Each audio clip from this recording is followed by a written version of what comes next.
Okay, now I want to discuss the game between Znoskoborosky and Mackenzie, played in 1924. The opening is a Roy Lopez closed, and the ECO code is C90. So this game started out by E4, E5, Knight F3, Knight C6, Bishop B5, so we have the Roy Lopez. Then black plays A6, which is the Morphy's defense. And then white plays bishop to A5, and then black plays knight F6, white castles, and then black plays bishop E7, so we have this is the closed variation. White plays rook to E1, now white is actually threatening to actually win a pawn, and then black plays bishop to B5, bishop to B3. So I recommend maybe watching my videos on the Roy Lopez to cover some of the basics. But basically in the Roy Lopez, what's going to happen is white and black are probably both going to castle kingside, and white's going to go for a kingside attack, and the black's going to go for a queenside attack. And with its various variations, there's a definite plans involved, but that's the general strategy. Now black decides to play D6. Black could have played castle, going for some type of maybe martial attack, but D6 leads to the closed variation main line. And now white, I'm sorry, it's white's 8th move now. And white has the plan of playing C3 and then D4. So playing C3 to support the pawn move of D4. So that's what happens. White plays C3, and now black plays knight to A5. And this is looking sort of, the moves are very similar to a Chigorin variation. Just sort of moves are reversed or moved around a bit. So I'm actually going to call it a Chigorin variation, even though my chess computer tells me it's just a Roy Lopez closed. Maybe I'm technically wrong, but basically black is now attacking the bishop, which is not the main thrust. I would say maybe this move has two purposes. I would see it as black's trying to take the bishop off of this line, this attacking line to the king, because it's going to force the bishop to here.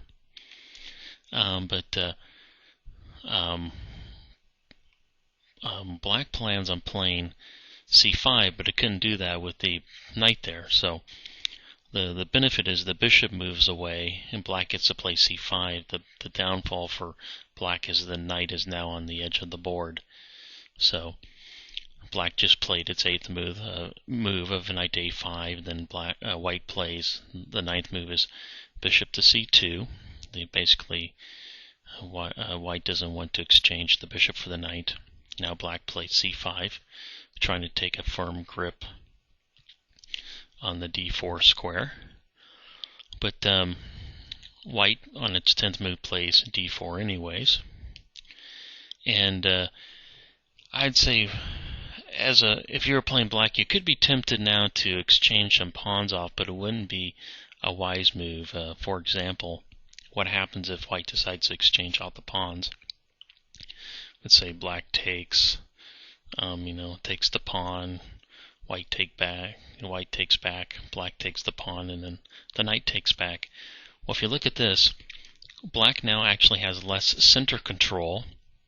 White has gained or retained some center control, or white has better central control and a centralized knight, so actually white would benefit from the pawn exchanges.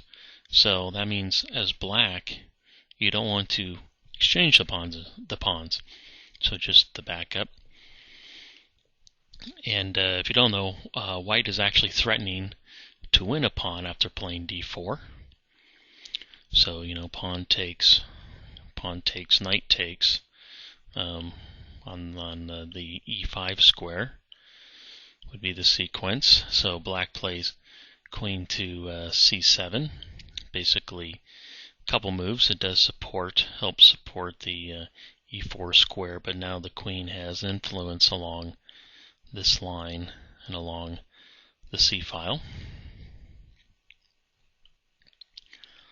And now white plays a move which probably, if you've been watching the other lectures, would say, hold on, why did white play this move? White plays h3. Now, if you watch some of the other games, and I'm taking this game from Logic Chess Move by Irving Chernev, where Chernev would basically say, what a terrible move, possibly, but Chernev realizes that you have to really be looking at the game. So this move does weaken the pawn structure around the king and create a weakness, but what's preventing is the pin by the bishop.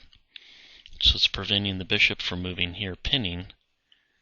And this knight is a key component into keeping the central control.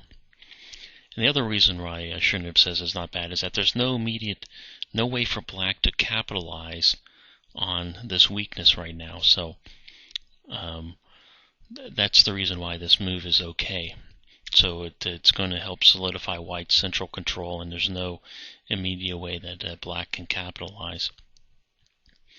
So now black plays knight to c6, moving the knight back into position.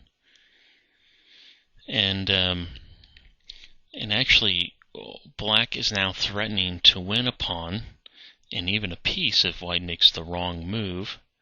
The variation would be, let's say, white made just a move which would not affect the area of the board that we're interested in, like bishop to g5. Well, now black would take the pawn, white would take back, and then black would take the pawn and actually win this pawn. Now it looks like you're saying, well, hold on, white can just win the pawn on d4. Because if you don't know, if you look at the material count, black is actually ahead a pawn. But if white decides to take the pawn on d4 with the knight, then black takes back, and if the queen takes, now this bishop right here on c2 is left with no defender, and now black's actually up an entire piece. So, like I said, black is threatening to actually win a pawn or more. So the move that white makes in the game, where this is white's 12th move, is bishop to e3. And then on black's 12th move, black castles, safeguarding the king and activating the rook. Now white plays knight to d2. Basically, this knight has it's actually headed to the king's side, where it's going to help attack the king. Remember, I said white plans a kingside attack, so the knight's going to go here, and then it's going to go here or here, depending on the situation. And then usually it ends up here. Sometimes, depending on really, it could go here, but these are sort of the basic routes the knight's going to go. So the knight's on a little tour going over to the king's side. Now, black plays bishop to d7, developing the bishop, putting the rooks in contact. And basically, I would say maybe people would wonder why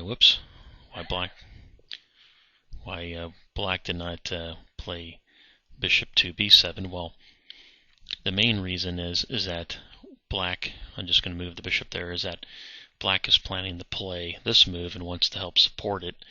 And also the bishop on d7 is a more active square for the bishop. So now white's 14th move is white plays rook to c1.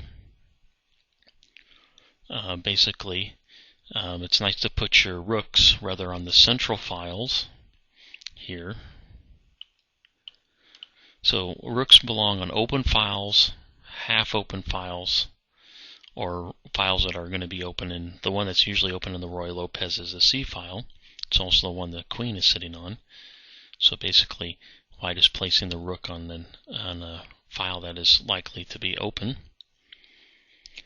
And now black plays knight to e8, preparing the move f5. So I had to get its knight out of the way. Now white plays knight to f1, just as I said before, sort of taking a little tour over to the king side. And I am out of time for this video. I'll continue this on the next video.